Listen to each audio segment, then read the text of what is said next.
की वो जानकारी रखते हैं। कहते हैं मनुष्य और देवताओं के तत्व को जानते हैं। जानने के लिए श्रवण आदि को शक्ति दी गई।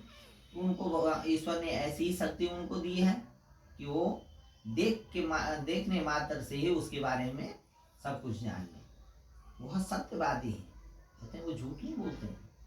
जो श्रवण और श्रवणी है वो कभी किसी से उनको कोई पक्षपात नहीं है, इसलिए वो किसी के बारे में जो हुआ वही बताएंगे, वो झूठ नहीं कहेंगे। मनुष्य मात्र के किए सभी कार्यों को वो चित्रगुप्त जी के आगे जाके बता देते हैं।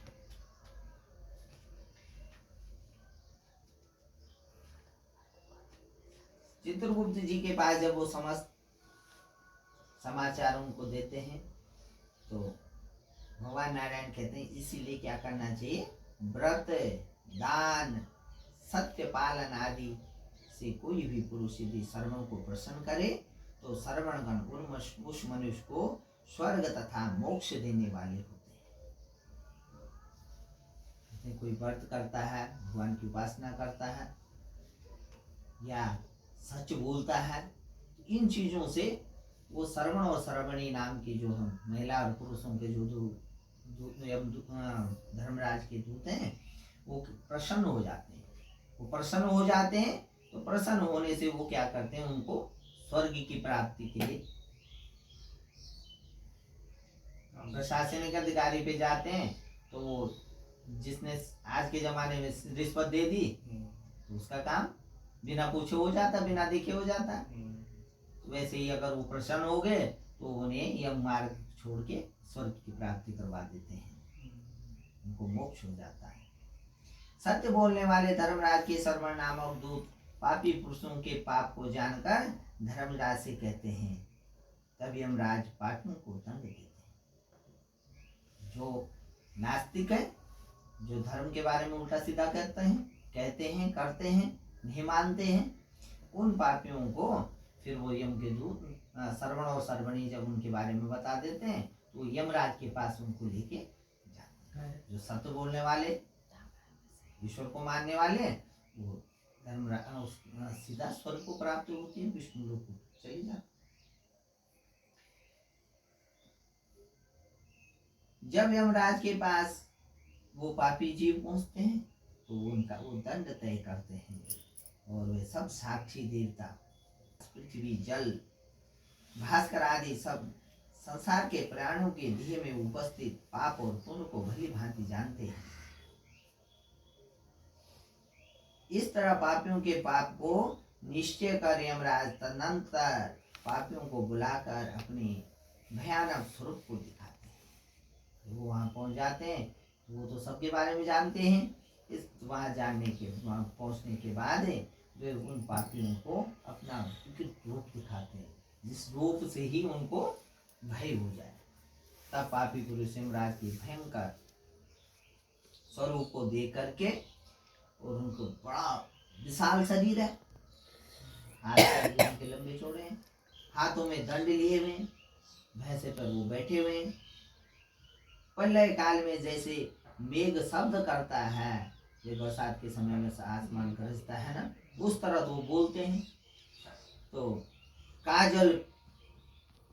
कालीमा उनके चेहरे पे ऐसी है कि उन्हें दूर से देख के ऐसा लगता कि काला कोई पर्वत पहाड़ हो।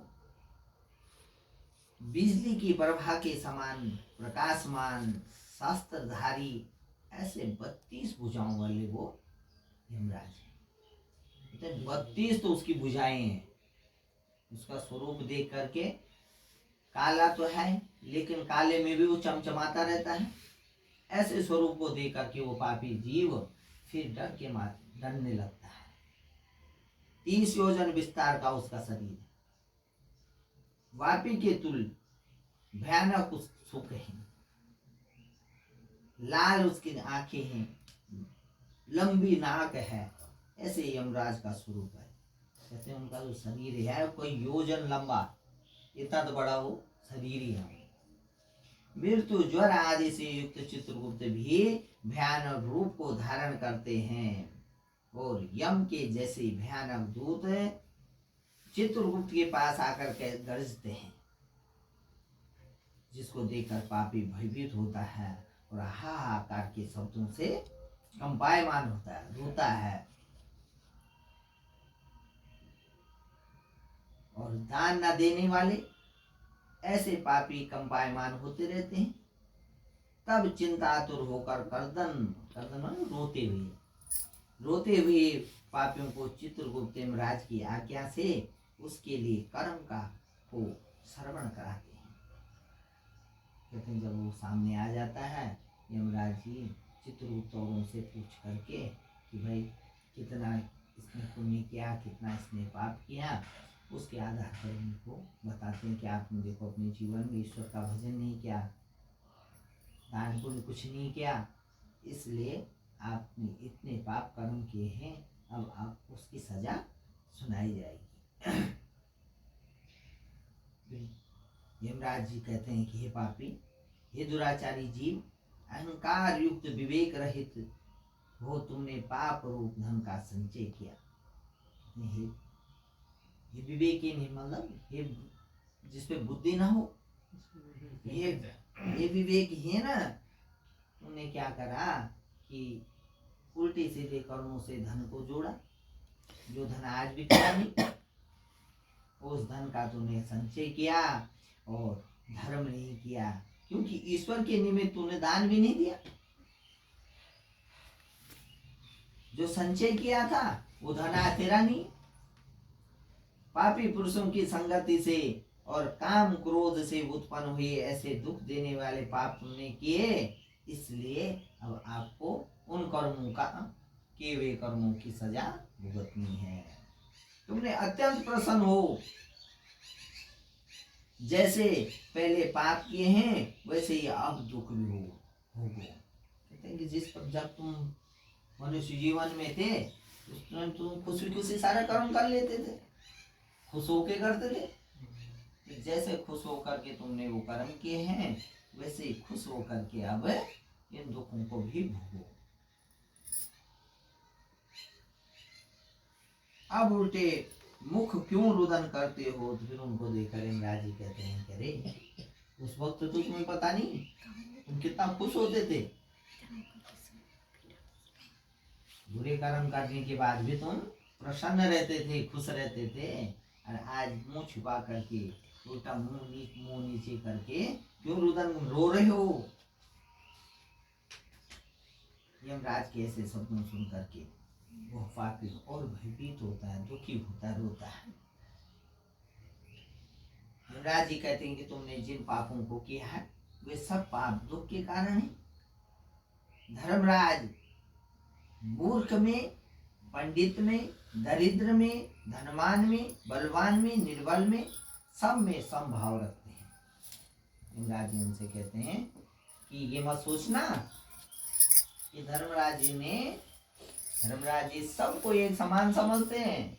तो धनवान रहा होगा तो वहां था, गरीब रहा होगा तो वहां भूमि लोक में था, लेकिन धर्मराज की नजरों में सब एक समान है। इस प्रकार पापी चित्रगुप्त के वचन सुनकर अपने किए हुए कर्मों का विचार कर निश्चय ही मौन धारण हो जाता है। कि जैसे कोई अपराधी चोरी पकड़े जाने पर सजा मिलते वक्त चुप हो जाता है, उसी प्रकार वहां पर वो जीरो भी फिर उसे याद आता है कि हाँ मैंने ये कर्म किए, तो वहां पर मौन हो जाता है, चुप हो जाता है। तथा चोर की तरह निश्चल हो स्थित हुए ऐसे पापी पुरुष को देखने के पश्चात उनके पापों के सुयोग्य यमराज दंड देने की आज्ञा दे दी। दूत यमराज की आज्ञा से दया रहित हो प्रेत को ताड़ना करने का वचन कहते हैं। कहते हैं ये पापी जीव यहाँ से भयानक नरक में चलो। वो यमराज जी के दूत फिर उसके जब आज्ञा मिल गई तो उनको क्या चाहिए, पुलिस को ऑर्डर मिल जाए तो चाहे वो दोषी है या निर्दोषी है उस पर डंडा चलाने में देर नहीं करते। उसी प्रकार जब ये धर्मराज जी ने कह दिया तो उनके दूत उसे पकड़ करके कहते हैं हाँ जब वो मनुष्य जीवन में था तब कभी सोचा नहीं, और आज तो उसके पर प्रहार करना शुरू कर देते हैं। उनको नरक के समीप एक बहुत बड़ा शामली नाम का एक पेड़ है वहाँ पे। शामली नाम का एक पेड़ है। कहते हैं उन प्रेतों को सबको उसके पास ले जाते हैं, जो अग्नि के समान कांतिमान है, जिसका 20 कोस का विस्तार है और 1 योजन ऊंचा है, जो हजारों किलोमीटर ऊंचाई का दिखता है।